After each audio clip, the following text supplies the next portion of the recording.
Good morning, ladies and gentlemen. Welcome back to another episode here on European Confessions. The following story that you're going to be listening to, it comes from a translation of a message that one of our admin received. The translation reads like this: I never thought that my jealousy would drive me to do something that cannot be forgiven so easily.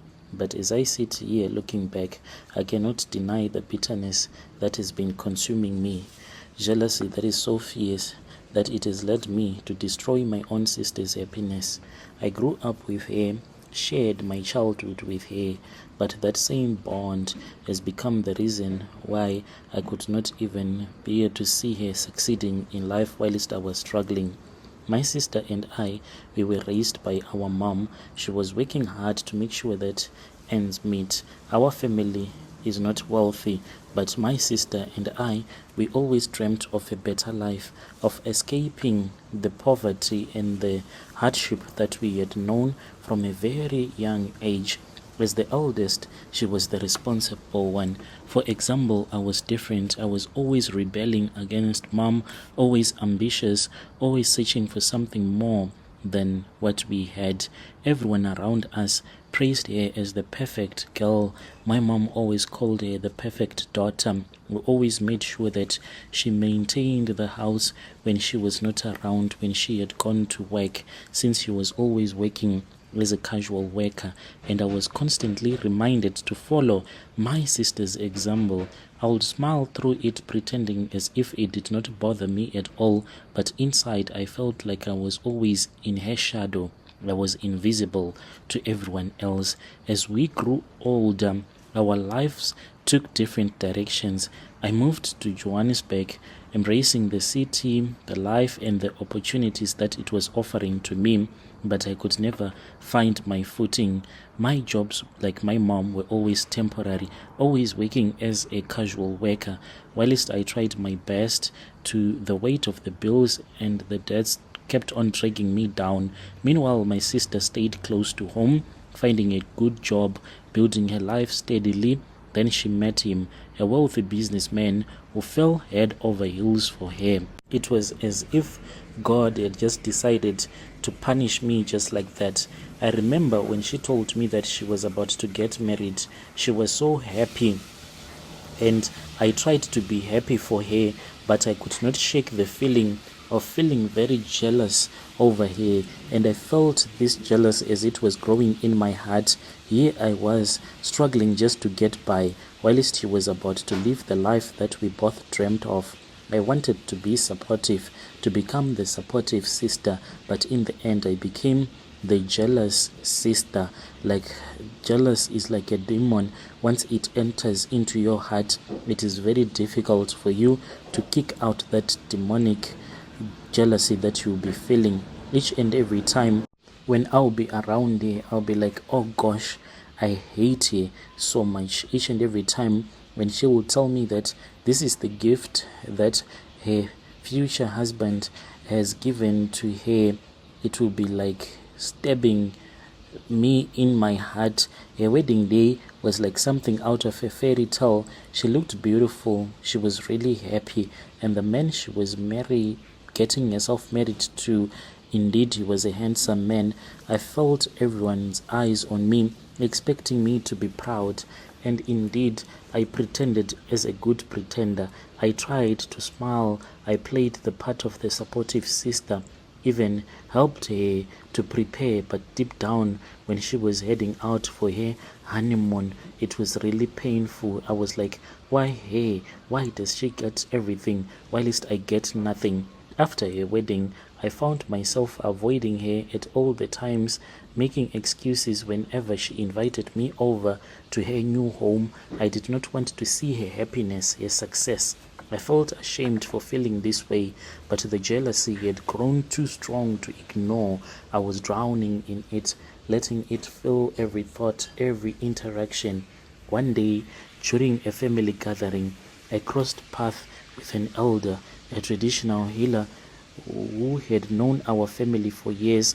She was respected, for she was a sangoma, and people I knew would go to her so that they can get charms, those that were looking for work.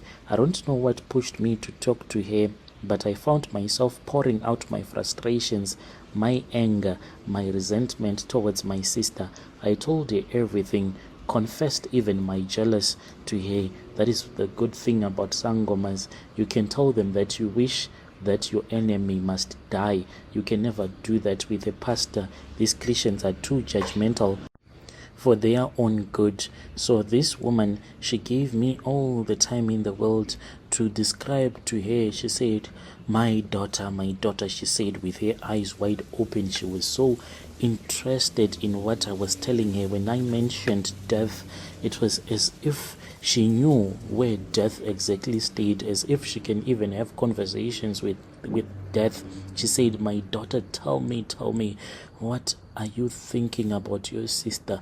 What has she done to you? Do you think she deserves to die? And this woman, she kept on looking at me, and then she did not judge me or give me a lecture. She nodded and she said, I understand your pain. I understand. She explained that when you are jealous, it invites other spirits in your life. So you need to give in, she said, into the good spirit of jealousy.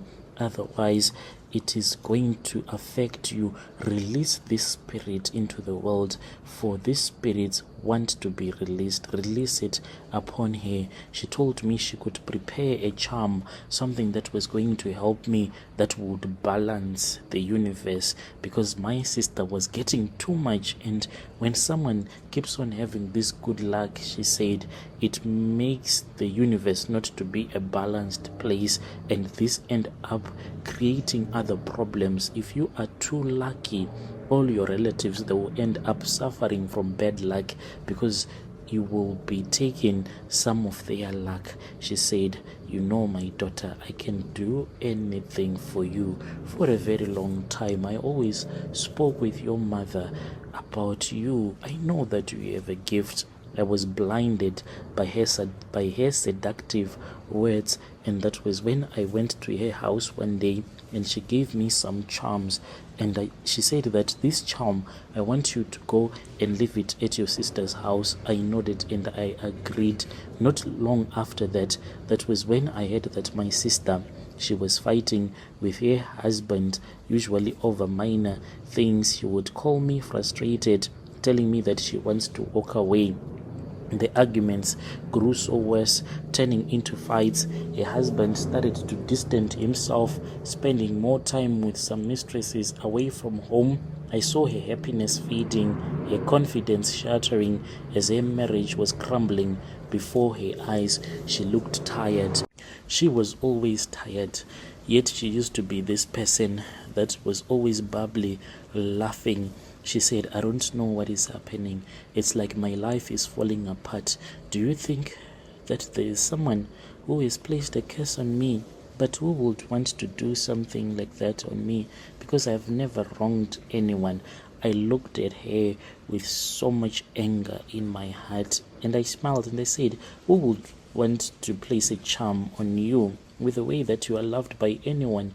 I'm sure that even if there is a witch in our family, that witch with the love that you have for our relative will never even think of doing such a thing. Yet I knew that it was I quickly called Ugogo, that same Sangoma whom I had been speaking with, and I told her what my sister had told me, and she said, it is time for me to twist and turn, twist and turn, twist and turn. She is about to leave her husband. When she was saying that she wants to twist and turn, you know what she meant, Brother Nashi? What she meant was that she said that she had this other doll. Whenever she wanted her husband and my sister to fight, she will twist and turn that voodoo doll that will make them to fight so bad. Eventually, my sister's marriage ended. She was left with nothing. A lavish lifestyle reduced to a mere fraction of what it had been. The joy, the light in her eyes was gone. She tried to rebuild, but what was there to rebuild? There was nothing. She was not the same. And every time that I looked at her, I felt the weight of what I had done pressing down on me. But I returned back, and I was given some charms that I used, but the problem with these charms is that they have since hardened my heart. Dear listeners, right there was a translation of a message that was sent to me by one of our admin. Strange things indeed they do happen in this world.